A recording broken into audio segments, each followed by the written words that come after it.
Então vamos começar aí a nona aula do nosso curso, Consagração Nossa Senhora. A última aula a gente falou sobre a perfeita prática, da devoção, como ela deve ser feita, segundo São Luís.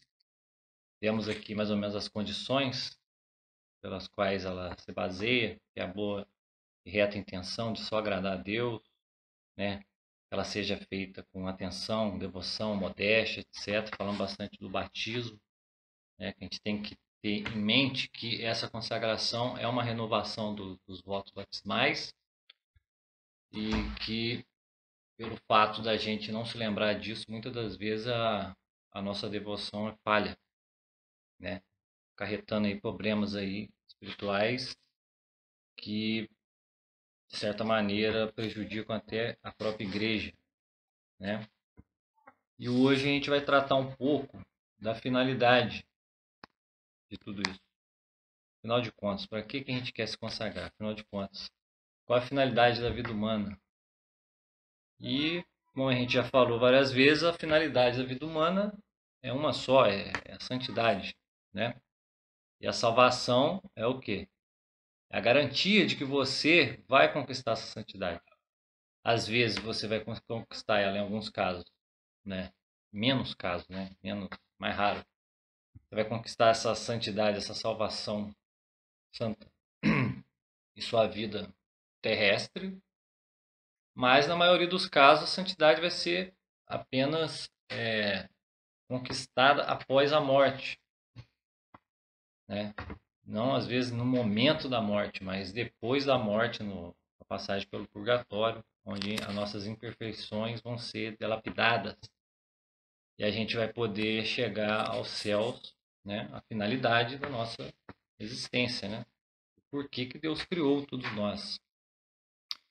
E a gente falou em outras aulas sobre, inclusive, o Santo Inácio de Loyola, fundador da Ordem dos Jesuítas, que nos exercícios espirituais que ele criou lá, seu retiro espiritual, ele começa com aquela frase que a gente falou, o homem é criado para louvar, reverenciar e servir Deus Nosso Senhor, e assim salvar sua alma,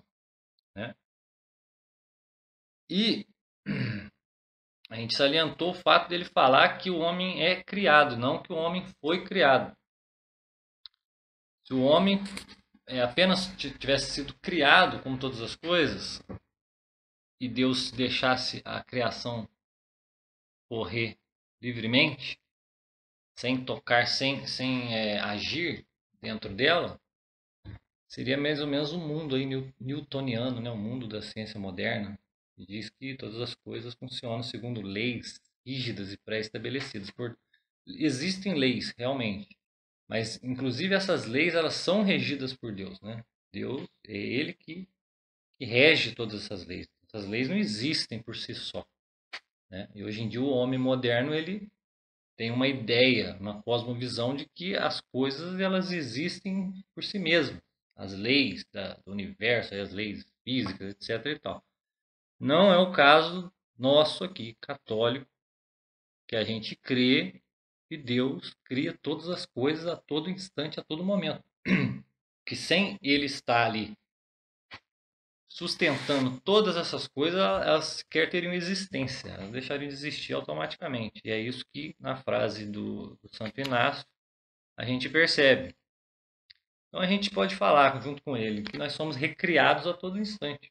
A todo momento a gente está, cada ato, cada segundo, milionésimo de segundo, ali está Deus, debaixo de tudo, segurando, sustentando e recriando todas as coisas.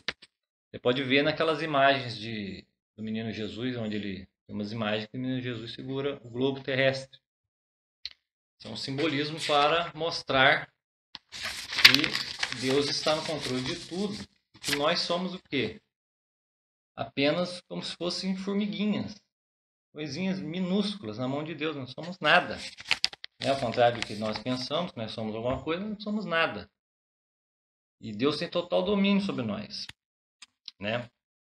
Agora, a pergunta que vem, por que se a gente é tão pequenininho, tão ínfimo, Por que Deus ainda continua sustentando a gente no ser, O que a gente tem, assim, de valor, de bem, para Deus ainda querer continuar sustentando a gente, mesmo com os nossos pecados, com as nossas ofensas, com a nossa sujeira, né? Pra falar a verdade, né? Nós não somos limpos. Queremos ser, mas não somos. No catecismo da Igreja Católica, é sempre bom a gente retomar sempre ao catecismo, porque ele é o livro do magistério. É ele que ensina, né? E hoje a gente vê que na maioria dos casos nem no catecismo é utilizado o livro do catecismo. Ele é mencionado, ele é utilizado assim de uma forma indireta, mas ele não está ali presente. É bom sempre a gente recorrer a ele. E no Catecismo da Igreja Católica, número 27, diz assim: se o homem existe é porque Deus o criou por amor. E por amor não cessa de dar-lhe o ser. E o homem só vive plenamente segundo a verdade, se reconhecer livremente que este amor, se reconhecer livremente esse amor e se entregar ao seu Criador. Então, o homem ele só vai viver na verdade se ele reconhecer isso a todo instante, do mesmo jeito que Deus recria ele ou sustenta ele na existência a todo instante. Você também tem que crer nessa verdade o tempo todo, todo instante, retornar a ela a todo instante e não ficar se perdendo nas exterioridades, né? A gente tem essa tendência, todo mundo é assim, mas a gente é chamado para uma batalha espiritual, para um combate, né? Ao contrário do que pensam, que a religião católica, o cristianismo é uma coisa apenas de uma passividade, né, de uma quase mórbida, né, que você tem que ser passivo a tudo, não sei o que, não. Tem uma faixa aí da nossa fé que induz a gente à atividade no sentido espiritual, de combate. Combater as imperfeições em busca do quê? Da santidade, o fim, né? Como é que a gente reconhece esse amor, né, que Deus tem por nós? Afinal de contas, ele recria a gente a todo instante. A gente precisa fazer alguma coisa como reconhecimento desse amor, né? Aí a gente pode lembrar daquele exemplo que foi dado nas primeiras aulas, né? Acho que foi na aula 2, do artista que constrói uma estátua e ele tem o poder de colocar vida humana naquela estátua. Então, no momento que ele transfere, né, ele dá essa vida humana para aquela estátua inanimada até então, fruto da produção dele, do talento dele, né? Aquela estátua que ganhou vida humana, automaticamente ela ganha também uma obrigação de louvor, de reverência, de serviço àquele que deu a ela a vida. Então é o caso nosso.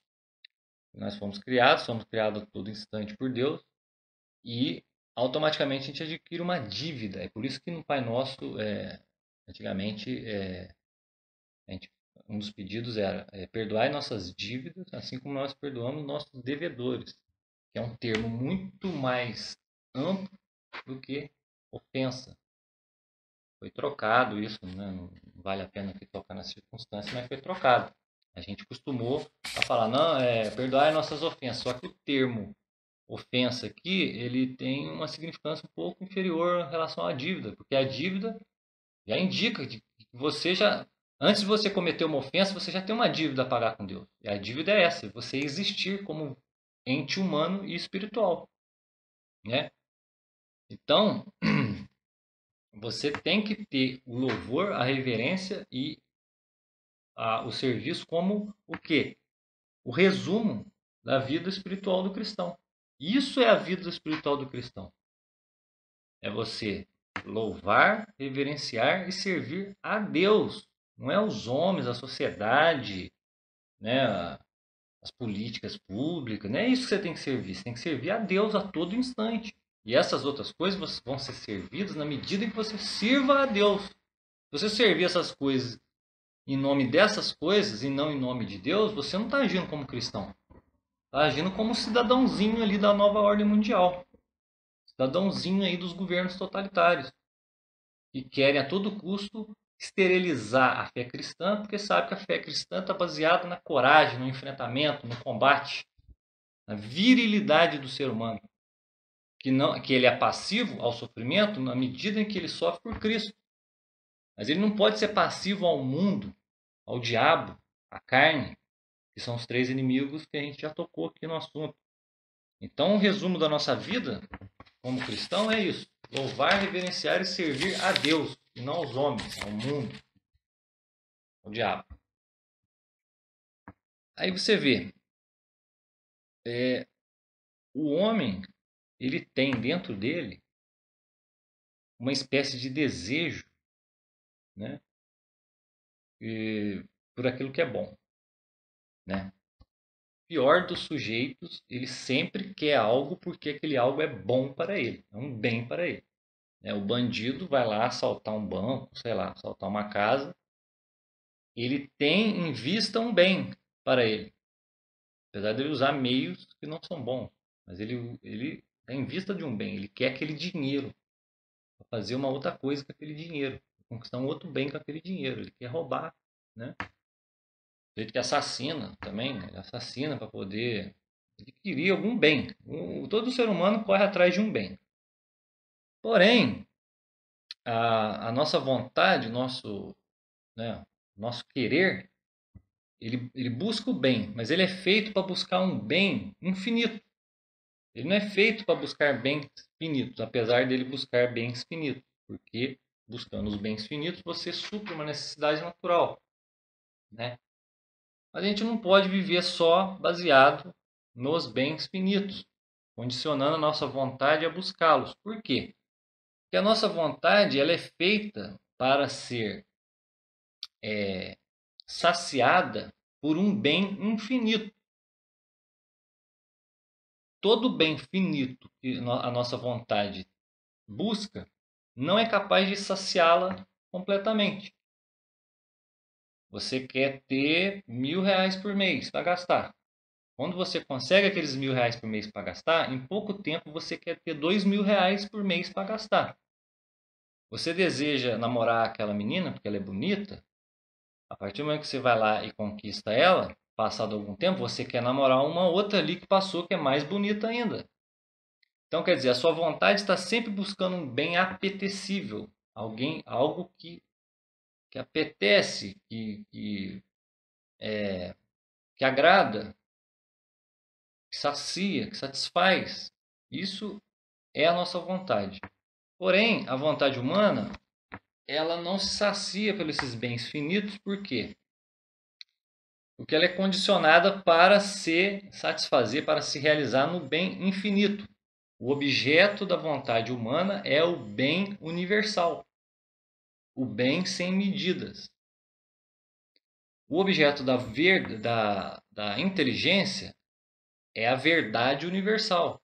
Então, se você procurar entender as verdades aqui de cada coisa que você vê, eu quero entender tal coisa. Você vai entender aquela coisa, aquilo não vai satisfazer completamente o seu apetite intelectual. Você vai querer conhecer outro, depois você vai querer conhecer outro e vai querer. Essa sua inteligência só vai repousar na hora que ela encontrar um bem que seja infinito, que ela vai ser totalmente preenchida por esse bem e ela vai repousar. No livro aqui que a gente sempre coloca na mesa, porque ele é um livro guia para nós também, o Reginaldo Garrigula Grande, lá na página 25, ele toca um pouquinho nesse assunto. Eu vou só ler um trechozinho pequeno aqui, que ele diz assim: nossa vontade é verdadeiramente num certo sentido, de uma profundidade sem medida, né? Aí ele cita aqui as palavras de São Tomás de Aquino, falando sobre isso. Ele diz o seguinte: a bem-aventurança é um bem perfeito, que satisfaz totalmente o apetite. Bem-aventurança é o quê? É a felicidade eterna. A felicidade eterna é o quê? A santidade. Você chegar a conquistar o bem infinito, que é o quê? É Deus. É esse que recria a gente a todo instante, que a gente deve louvor, reverência e serviço. E diz assim: o objeto da vontade, que é o apetite, é o bem universal. Assim como o objeto da inteligência é a verdade universal. Né? São Tomás de Aquino, Garrigula Grande, falando. Aí você pega e percebe, por exemplo, nas coisas naturais, igual as plantas. Você tem uma planta em casa, você deixa ela ali na sombra, ali perto da janela. Passado algum tempo, você vai perceber que aquela planta ela começa a crescer numa direção que vai tentar captar a luz do sol.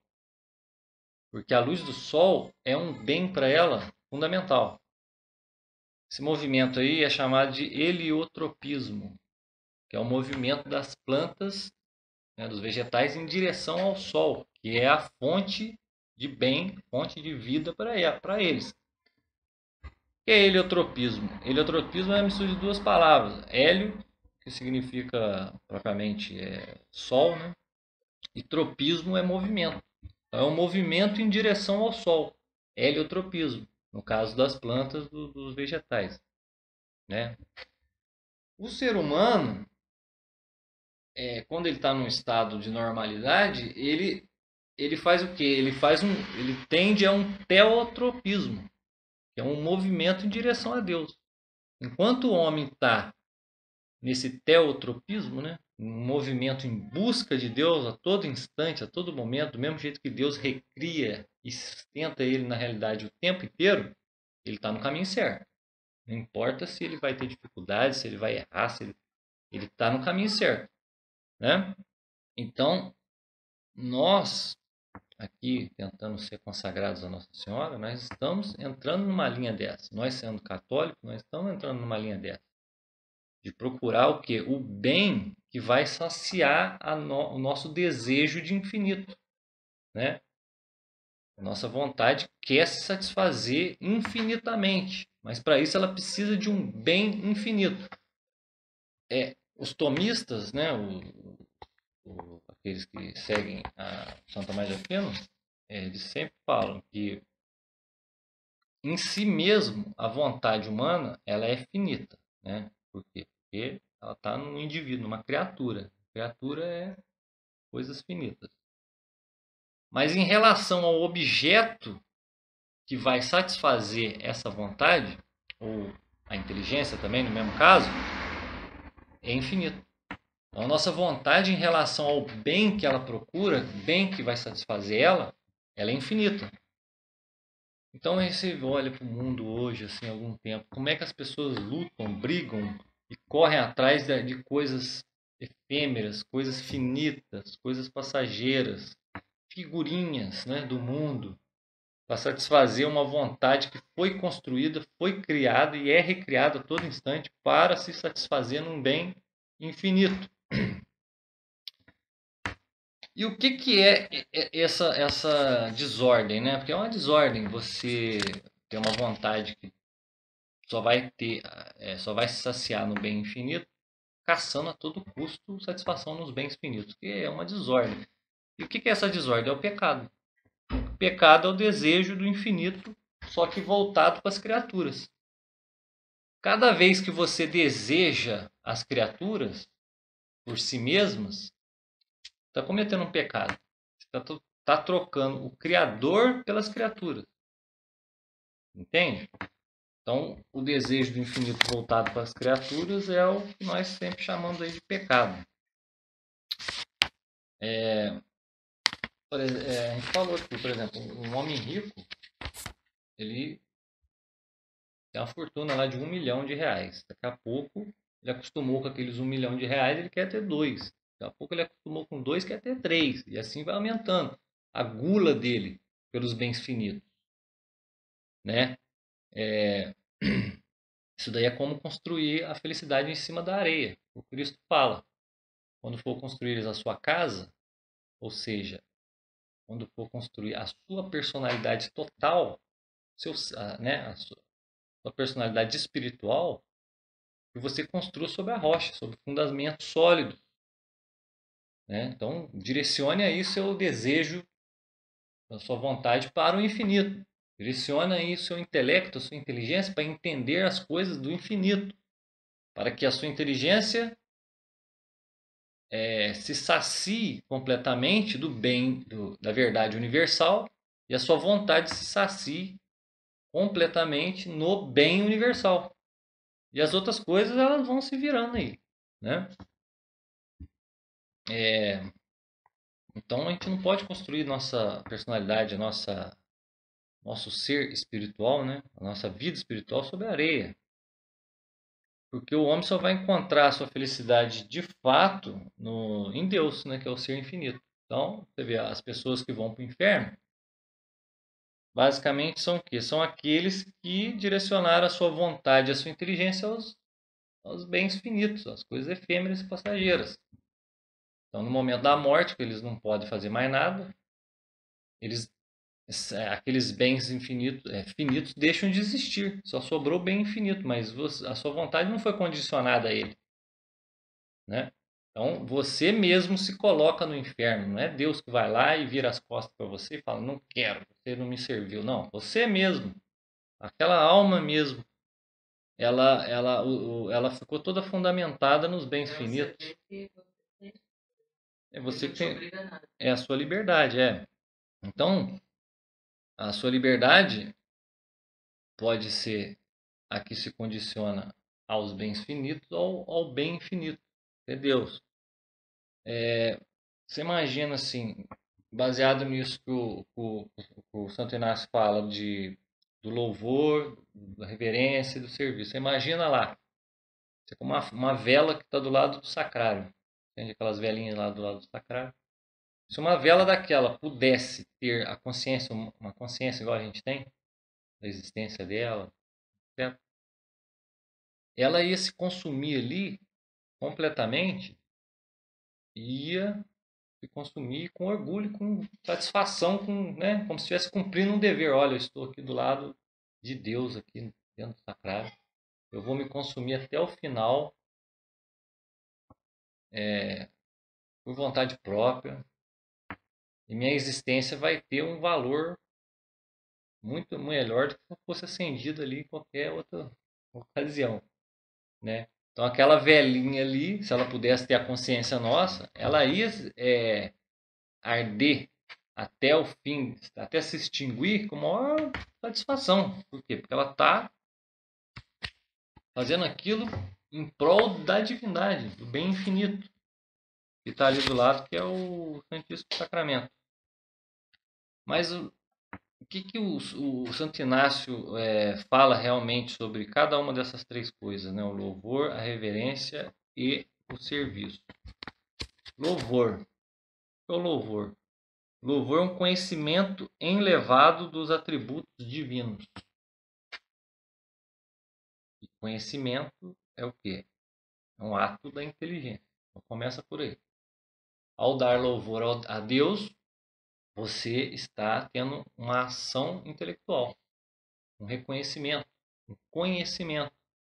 Você está olhando, ó, Deus é infinito, Deus é puro amor, Deus é misericórdia, Deus é todo-poderoso, Deus é sabedoria eterna.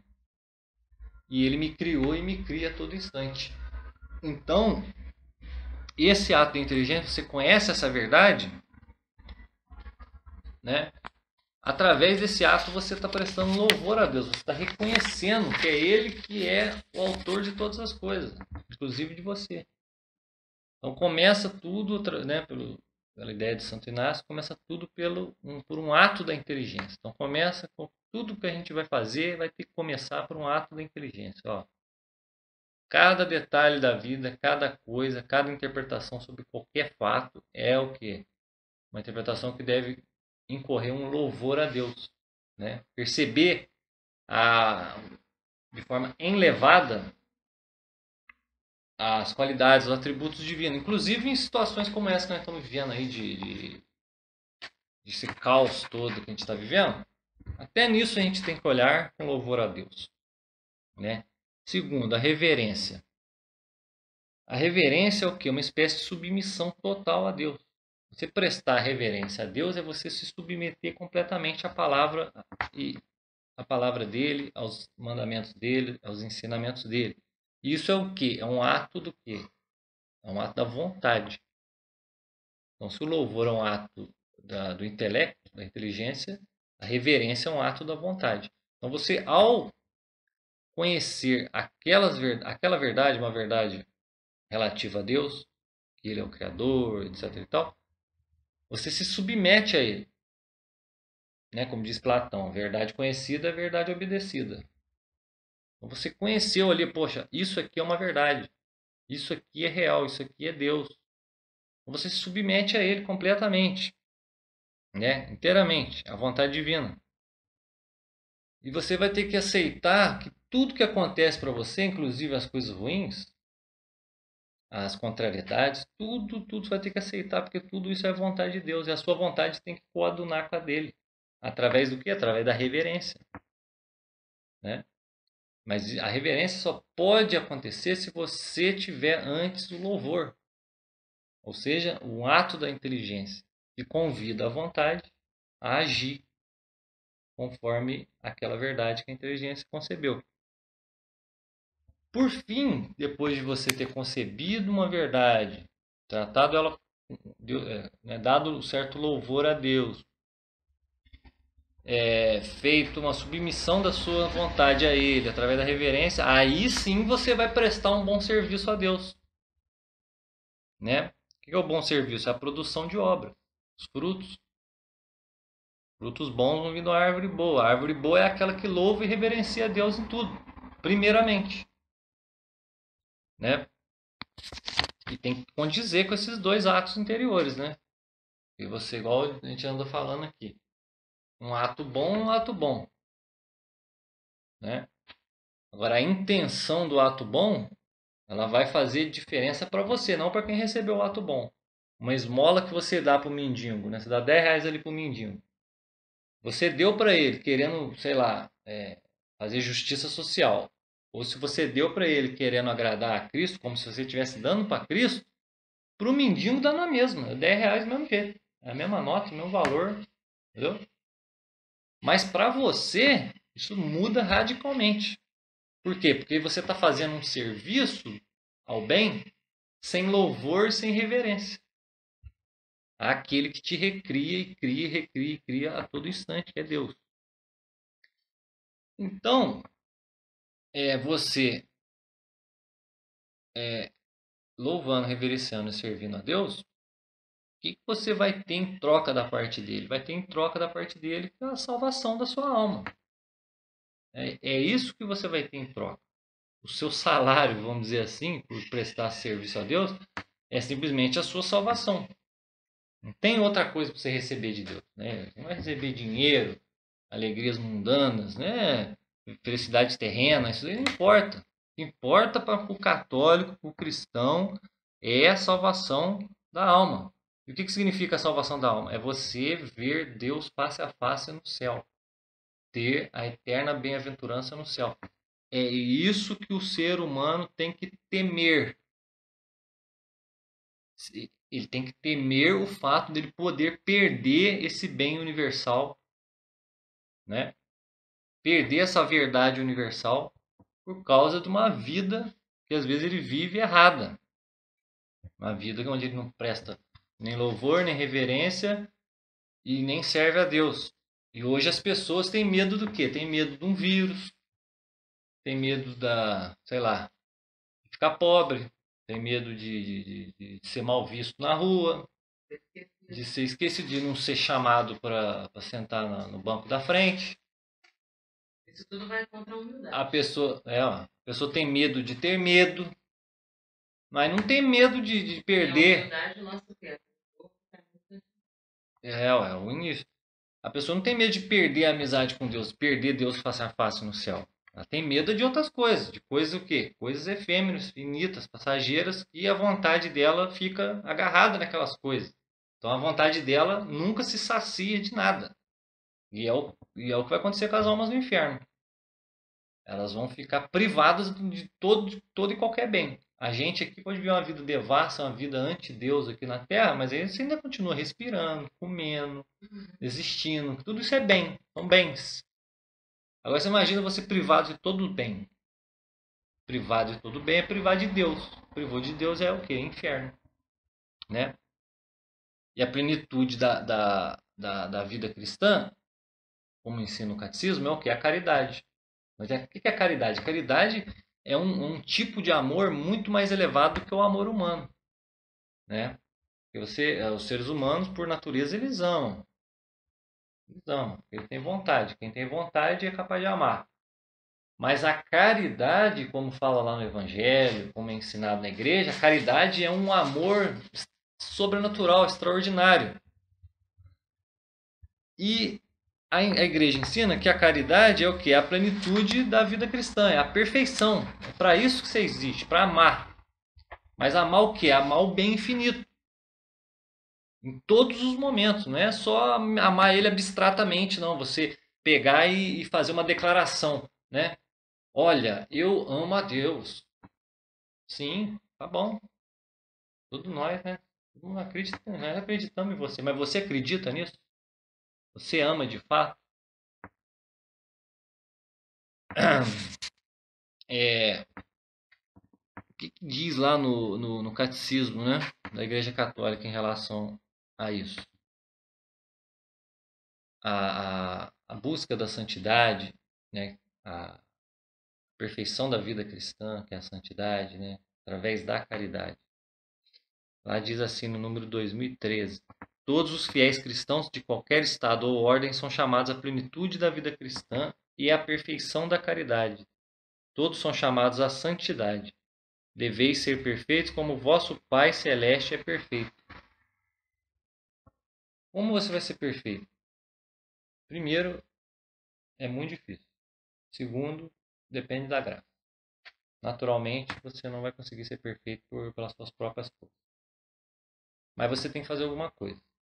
E essa coisa que você tem que fazer é o seguinte: você tem que entender as coisas de Deus, dar louvor a Ele por isso, louvando Ele nesse entendimento. Você tem que prestar reverência a Deus, submetendo toda a sua vontade a Ele, ao bem infinito, e fazendo vistas grossas, inclusive as pequenas coisas da vida e as pequenas vontades próprias que a gente tem, né? Prestando reverência a Deus, e o serviço, servir a Ele, fazer tudo em nome dele, tudo em vista dessas duas coisas, louvor e reverência. Aí Deus vai olhar para você e vai falar assim: poxa, coitadinho, ele está tentando, né? Ele entendeu alguma coisa, né? Ele tá fazendo o que eu pedi mesmo. Aí a graça vai vir para você com toda certeza.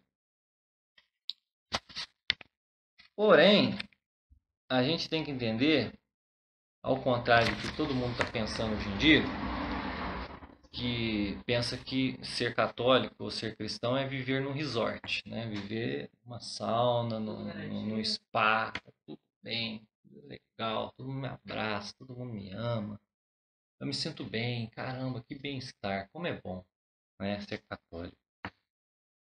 Lá em Jó, capítulo 7, versículo 1, diz assim: a vida do homem sobre a terra é uma luta, uma batalha.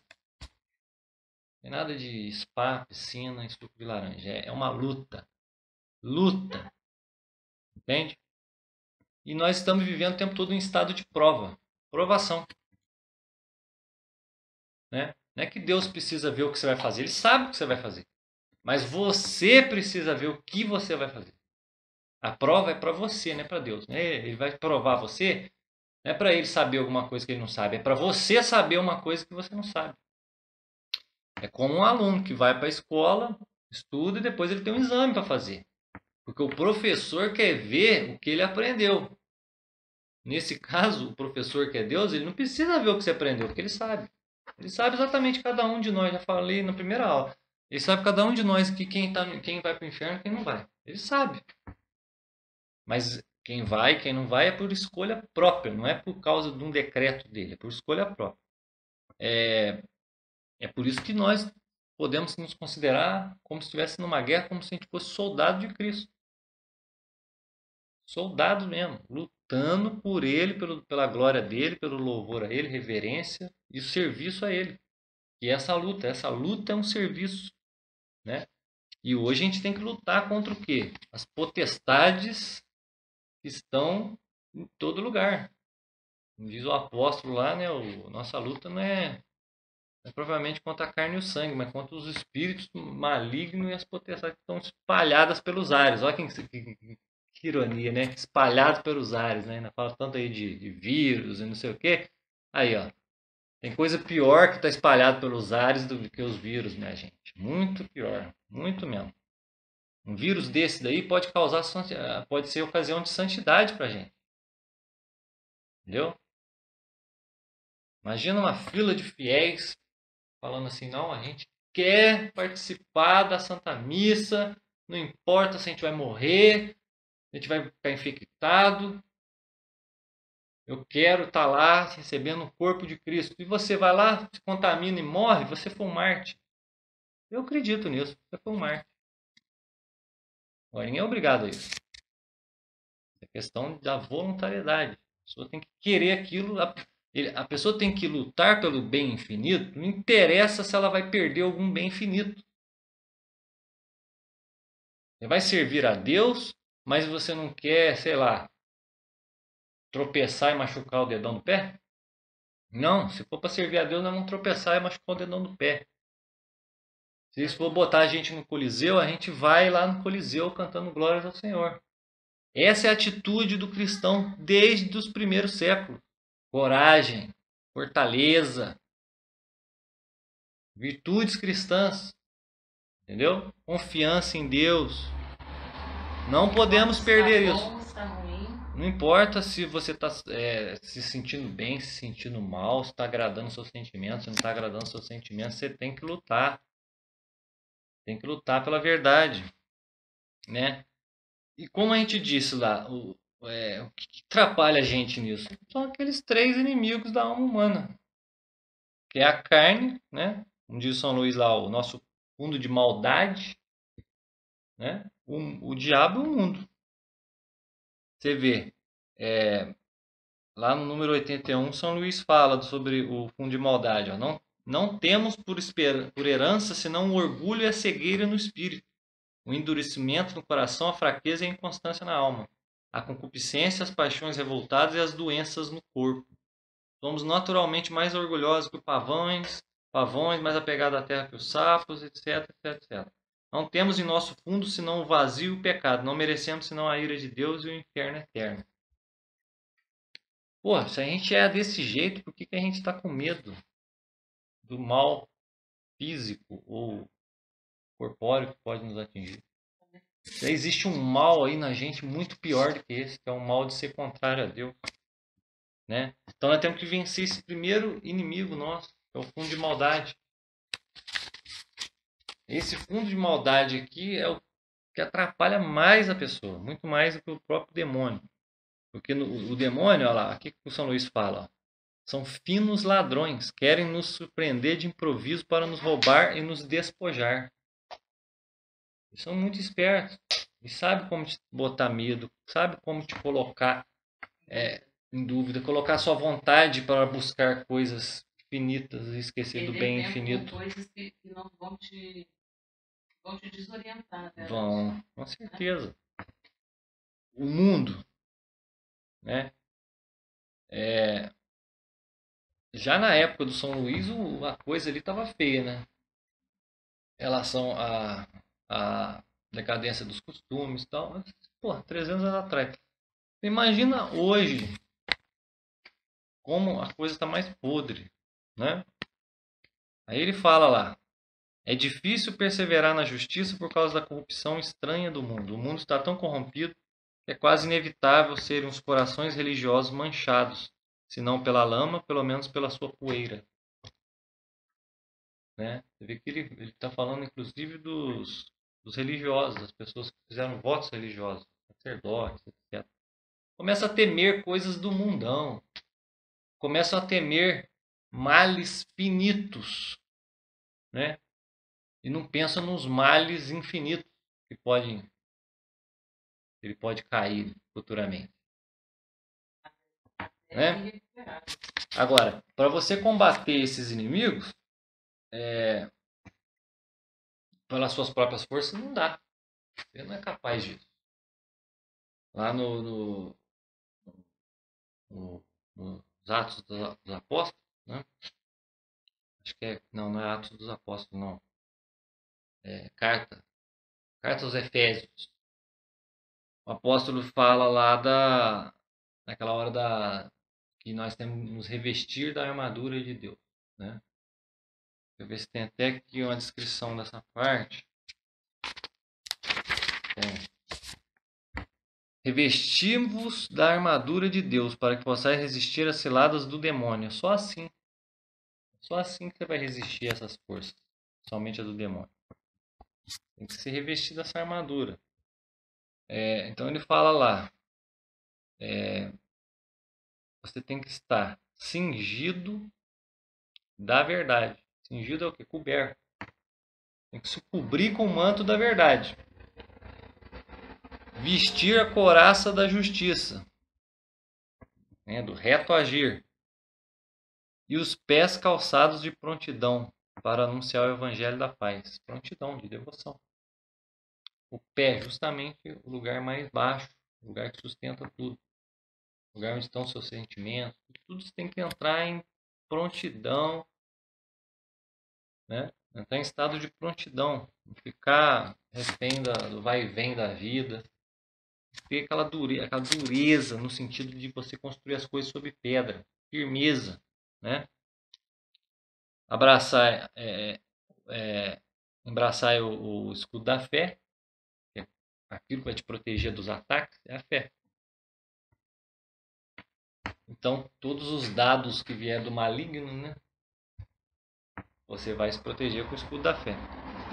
Aí isso daí é o que o apóstolo fala. Então, para você lutar contra os inimigos da alma, só tem um jeito, se revestir da armadura de Deus. O São Luís diz que a fórmula mais eficaz, né, mais firme de você revestir-se dessa armadura de Deus é a consagração a Jesus pela mão de Maria, né?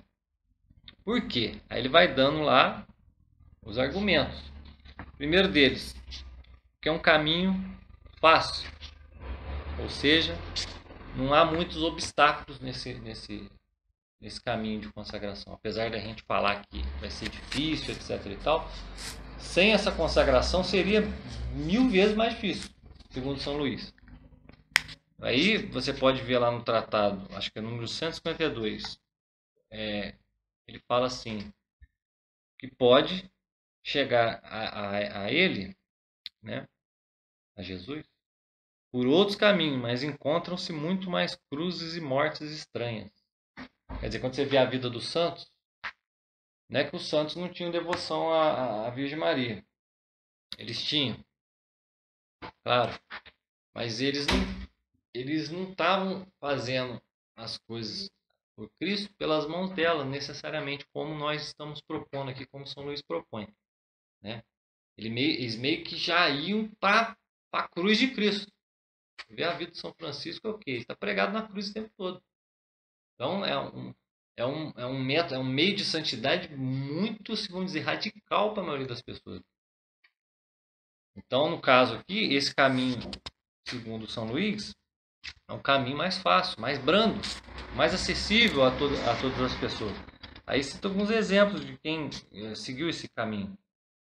São João Damasceno, São Bernardo, São Bernardino, São Boaventura, São Francisco de Sales, quer dizer, todos esses santos, eles utilizaram a verdadeira devoção. Não quer dizer que eles usaram o tratado, nem existiu o tratado. Eles usaram a verdadeira devoção.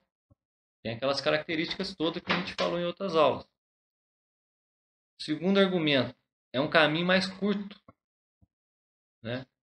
Caminho para seguir a Cristo diretamente é um caminho que vai levar muito mais tempo para você conseguir a finalidade que é a santidade. Então esse é um caminho mais curto.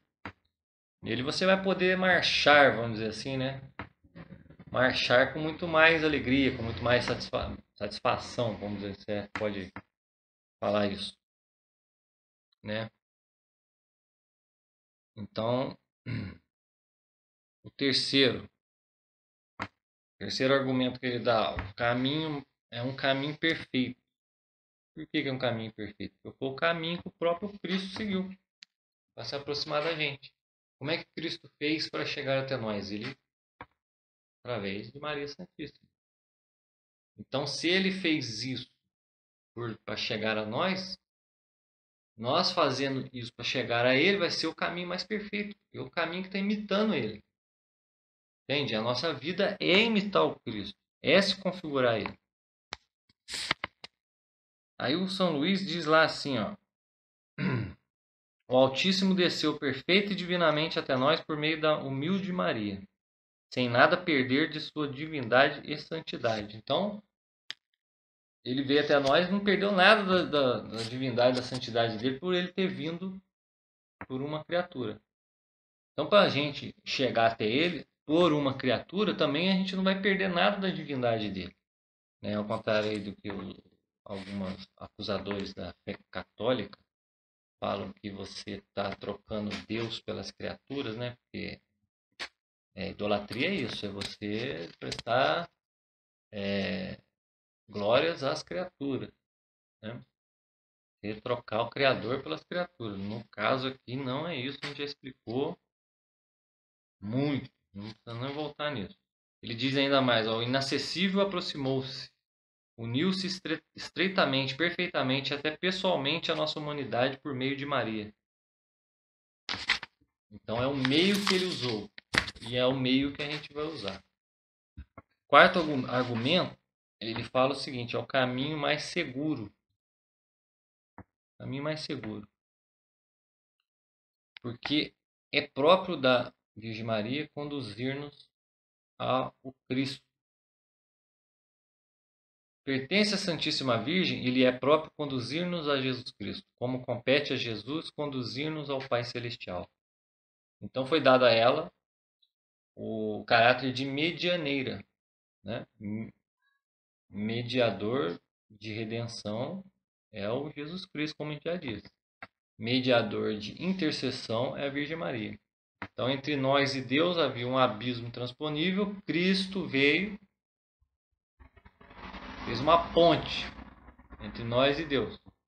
Porém, para que nós cheguemos a essa ponte, existe uma porta de passagem. Essa porta de passagem para a ponte é a Virgem Santíssima.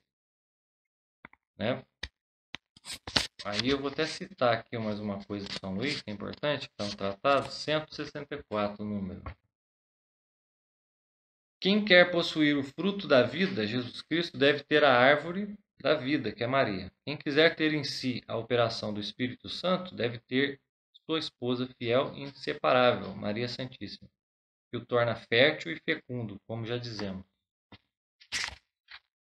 Então, esses 4 argumentos que São Luís dá, ele nos indica, né, como a gente vai fazer para conquistar a salvação e a santidade, nos revestindo da armadura de Deus. E uma das armaduras de Deus, né, é essa devoção em particular que ele oferece aqui no tratado, né, que é um meio mais fácil, mais seguro, mais perfeito, etc., para você prestar louvor, reverência e serviço a Deus. Com essa consagração, você vai conseguir com mais facilidade, mais perfeição, mais felicidade, etc., esse louvor, essa reverência e esse serviço. Que às vezes a gente, por não ter essa devoção, a gente acaba misturando com as coisas do mundo, achando que está servindo a Deus, louvando a Deus. Não, talvez você está louvando ali qualquer outra coisa menos Deus. A gente já falou até disso em outras aulas. Então, depois disso, ele vai lá no livro e vai fazer propor para a gente quais são as práticas piedosas para você seguir essa devoção a Deus pelas mãos de Maria. Ele começa pelas práticas exteriores. A primeira delas é esses 33 dias que todos estão fazendo, né? Que não exige muitas explicações, está tudo prontinho ali no livro. Para que serve cada semana, 12 primeiros dias, basear-se do espírito do mundo. Primeira semana, conhecimento de si mesmo. Segunda semana, conhecimento de Maria. Terceira semana, conhecimento de Jesus. É um meio de você rezar e meditar constantemente sobre essas realidades, a fim de que você vá se limpando dessa coisa mundana que está na gente. A gente é mundano, né, cara? É mundano, não tem jeito. Entre o blasfemo e o santo existe nós, mundano. A gente não é santinho, não. Ninguém é santinho, não. Então começa por aí. A prática exterior começa por isso. Por essa preparação inicial. Tem uma outra prática que ele propõe, que é da reza das coroinhas. Né? O que é a coroinha? A coroinha são os privilégios, os 12 privilégios de Maria. Aí, basicamente, você reza um Pai Nosso e 4 Ave Marias, mais um Pai Nosso, mais 4 Ave Maria, um Pai Nosso, mais 4 Ave Maria. É uma prática devocional muito antiga, né? Acho que é até mais antiga do que o próprio terço, não tenho certeza. Mas ele propõe isso. Tem também a outra prática exterior, que é o uso das correntes, né? Para significar um símbolo, para significar que você agora é escravo de Nossa Senhora, tal. Tem uma devoção especial também ao mistério da encarnação, né? 9 meses antes do Natal é comemorado o mistério da encarnação, quando o anjo anuncia e o Espírito Santo fecunda Maria. E a maior de todas, né, que é a recitação do rosário, ou do pelo menos o terço. Quer dizer, essas aí são as práticas exteriores, e como a gente disse, são importantes, mas não são o núcleo da devoção. Né, elas são práticas excelentes, claro, você usar corrente, tudo bonito, mas se você não tiver mudança interior, vão ser meras exterioridades. Vai ser igual o exemplo que eu dei da esmola aí. Você vai estar dando esmola pro mendigo para quê? Para fazer a justiça social ou para agradar a Deus? É a mesma coisa na recitação do terço, da devoção ao mistério da encarnação, etc. Das práticas exteriores, né? Olha lá no tratado, quando ele fala da reza do rosário. Número 250. A experiência tem mostrado que aqueles e aquelas que apresentam grandes sinais de predestinação amam, saboreiam e rezam com prazer a Ave Maria. E quanto mais são de Deus, tanto mais amam esta oração. Quer dizer, a reza do rosário, todas as aparições de Nossa Senhora, sempre insiste na reza do rosário, que é uma prática exterior. Mas é uma prática exterior que pode se tornar até uma prática interior. Por causa do quê? Por causa da meditação dos mistérios. Né? Então, dessas práticas exteriores, uma que é a mais fundamental aqui é você usar a corrente, qualquer outra coisa aí e tal, entrar numa confraria, é você rezar o rosário com frutos, né? Com bastante atenção, com bastante profundidade. Também você pode recitar o Magnificat, tem uma série de propostas que ele faz aqui para essas práticas exteriores. E também o principal, né? Desprezar o mundo, né? Imitando a Maria, que ela desprezava o mundo. Desprezava no sentido de que ela buscava toda. A vontade dela estava toda preenchida e voltada para o infinito, para o bem infinito, ao contrário de nós. Né? E é o caso dos santos também, a vontade deles está toda. Né? Os santos já haviam cometido pecado, porque eles não nasceram imaculados. Então eles, sei lá, pela graça de Deus, eles conquistaram essa profundidade da vontade deles no infinito. O mais importante, como a gente sempre está batendo na tecla aqui, é fazer tudo a partir do interior, da mudança interior, que é o que propõe São Luís. Que eu proponho os grandes teólogos, você mudar o interior, entende? Não adianta você ficar se fantasiando de devoto se o interior. Quem vai sair perdendo vai ser você. Então ele diz quais são as práticas interiores que devem reger essas práticas exteriores. Né? Número 1. Como viver essa prática interior de consagrado à Virgem Maria? Número 1. Fazer tudo por Maria. O que é fazer tudo por Maria? Conduzir-se em tudo pelo seu Espírito. Então, Qual é o espírito de Maria? Maria, diante de uma situação, o que ela faria? Como ela se comportaria? Né? A gente vai ter que saber isso daí de antemão. E tudo que a gente for fazer, a gente tem que fazer por ela. Como ela faria no nosso lugar ali. Né? Então, como diz lá o São Luís, renunciar o próprio espírito, as próprias vontades, antes de qualquer coisa. 2. Entregar-se ao espírito de Maria. Adquirir a mentalidade dela, afinal de contas, né? 3. De tempo em tempo, renovar o ato de oferecimento. Então, cada coisa que você fizer, está fazendo por Maria. É como se você estivesse oferecendo cada ato seu por ela. No serviço, dentro de casa, atos internos, atos externos, tudo tem que fazer condicionado pelo Espírito de Maria. Fazer por ela. Então, vamos dizer, você vai bater boca ali com o seu vizinho ali. Poxa, Maria não ia bater boca com o vizinho desse jeito igual eu. Não estou fazendo algo por ela aqui. Opa, deixa eu corrigir aqui minha atitude. É algo interno que dirige e conduz as coisas que você vai fazer do lado de fora. Então você tem que ter essa prática interior de fazer tudo por Maria. Segundo, fazer tudo com Maria. Ou seja, tomar ela como modelo. Forma Dei, né?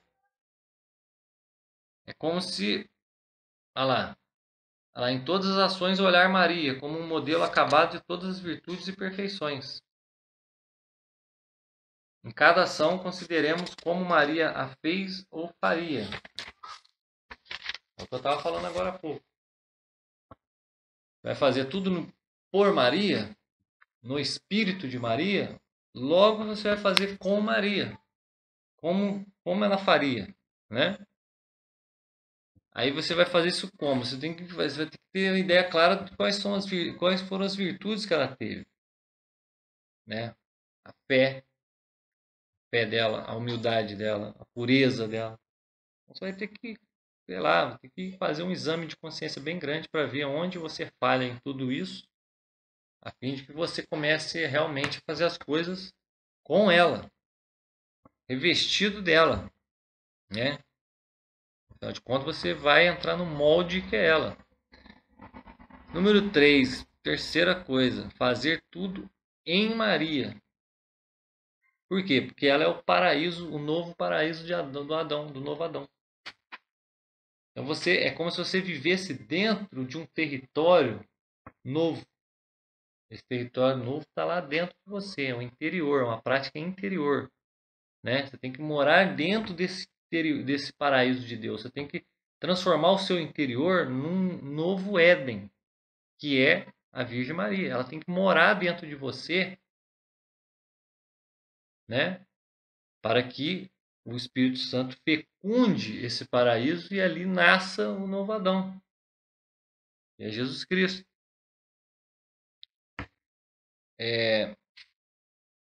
Aí o São Luís fala lá, estou sempre citando aqui ele, ó, devemos morar no belo interior de Maria, a fim de que neste seio virginal, primeiro, a alma se alimente do leite de sua graça e de sua misericórdia maternal.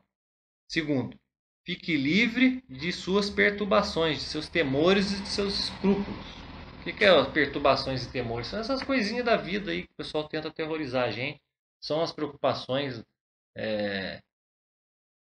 externas, finitas, etc. e tal, que fazem, que conduzem o seu desejo e o seu intelecto, né? A sua vontade e o seu intelecto para as coisas que vão terminar.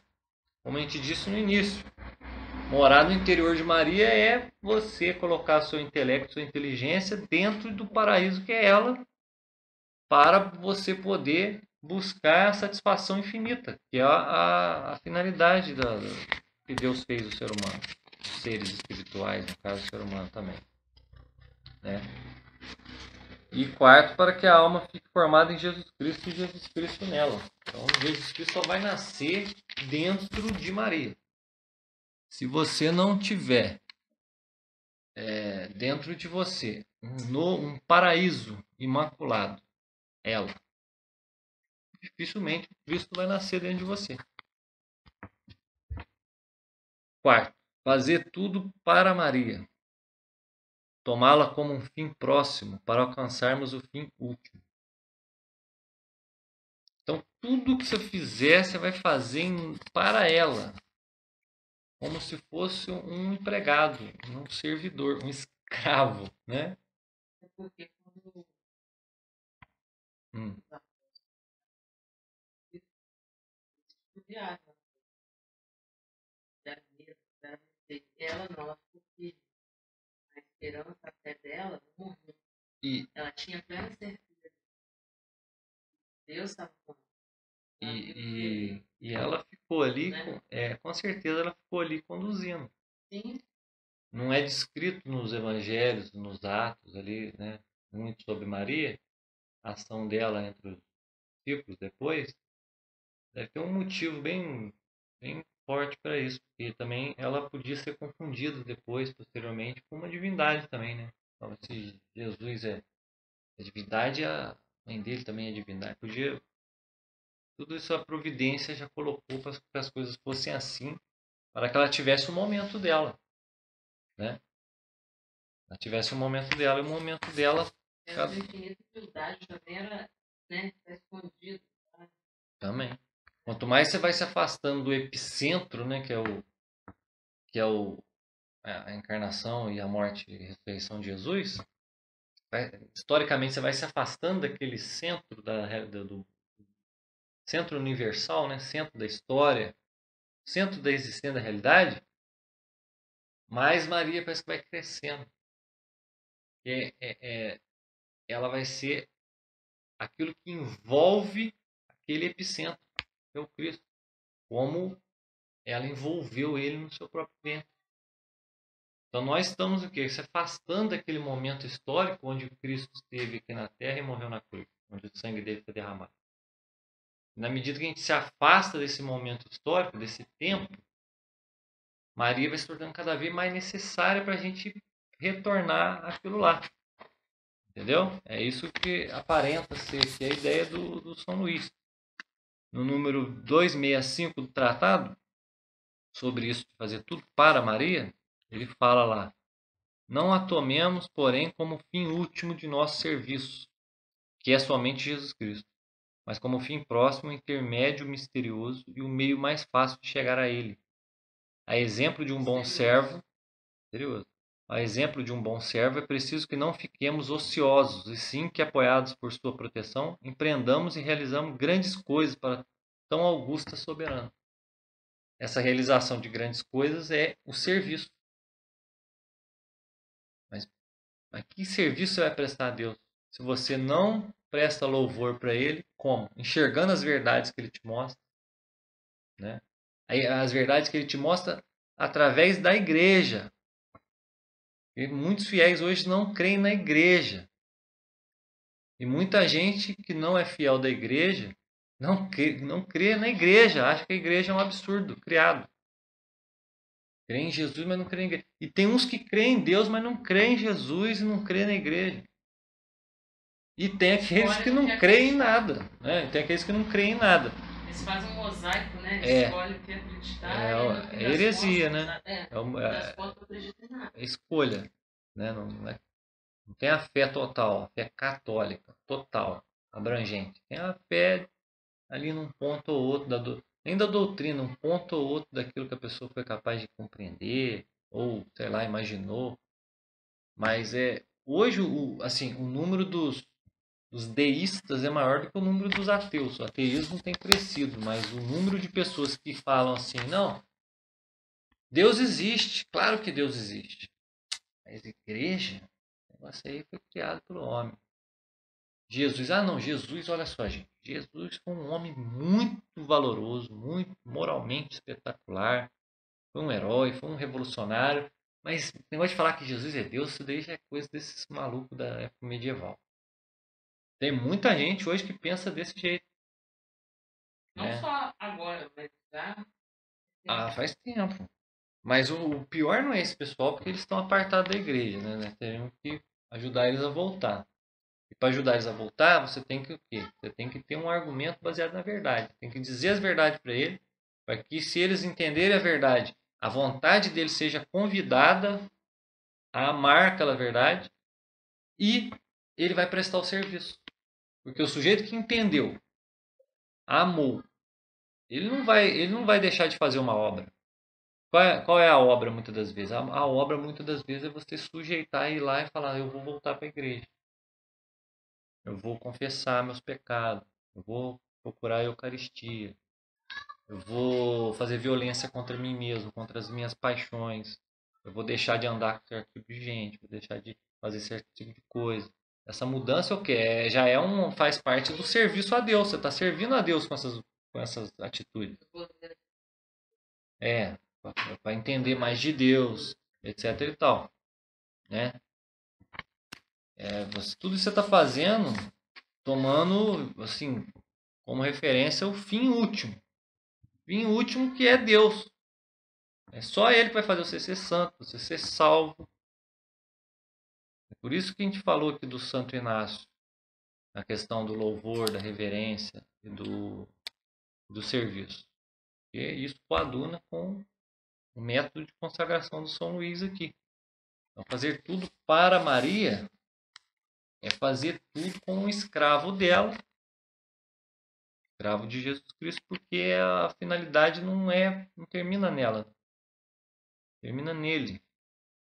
Então, para concluir, um breve resumo. O quê? Qual a finalidade da vida humana? Alcançar a santidade. Já li já. Qual a finalidade da vida humana? Alcançar a santidade. Só para isso que você está aqui. Não está aqui para mais nada. Não está aqui para revolucionar a sociedade. Você não está aqui para implantar justiça social. Você não está aqui para agradar os outros. Você não está aqui para, sei lá, galgar postos na sociedade, para ter carro bonito. Não, você não está aqui para nada disso. Você está aqui para ser santo. E para ser santo você tem que ser salvo. Para isso você está aqui. Que adianta ganhar o mundo todo e perder a sua alma? Já está lá na Sagrada Escritura. Né? É sendo santo que nós vamos realizar essa nossa finalidade. Quais são nossos obstáculos nessa busca? Nossos três inimigos: a carne, o demônio e o mundo. Lutemos contra a nossa carne, nosso fundo de maldade, contra nossos gostos, preferências, vontades mundanas. Lutemos contra isso. Lutemos contra as insídias do demônio e lutemos contra as máximas do mundo. Né? Esses são nossos obstáculos. Lutar contra os obstáculos. Quais são nossas armas que nós temos para essa luta? A armadura de Deus. A única arma. Qual é uma das armaduras de Deus que a gente pode vestir? É esse método de consagração a Nossa Senhora. O que é preciso para você vestir essa armadura, né? Conjunto de práticas interiores, principalmente, o conjunto de práticas exteriores. E, no fim das contas, após isso tudo, é o quê? Você ser fiel. Fidelidade. O que é fidelidade? Fidelidade é você estar disposto a concluir com suas ações aquilo que é um dever. Como é que eu vou dizer? É como se fosse aquilo que é devido a um outro. Então, do mesmo jeito que um esposo é fiel à sua esposa, né? Ele faz isso devido a ela. Nós temos que ser fiel a Deus, porque a gente tem que fazer as coisas, mesmo contrariando a nós mesmos, devido a Ele. Devido a Ele criar e recriar a gente a todo instante. Dar para a gente a capacidade de nós sermos felizes eternamente no céu. A preencher nossa vontade e nossa inteligência com o bem infinito, com a verdade infinita. Então, tendo em vista isso, é que nós vamos, quem sabe um dia, né, se Deus quiser, nessa vida ainda, para não termos que passar por purgatório, nos tornar santos, né? Alcançarmos a salvação e com isso nos unir a Deus eternamente. Essa é a finalidade da vida humana. E é isso que hoje nós tínhamos para falar. Se tiver algum comentário aí, a gente alonga. Se não tiver, podemos concluir por aqui. Na próxima aula é a nossa última aula. Vou dar uma conclusão aí, talvez a aula seja um pouquinho maior. Para concluir de vez o curso. E esse curso experimental, a gente teve essa ideia para que as pessoas criem o hábito do quê? Do estudo e da meditação, né?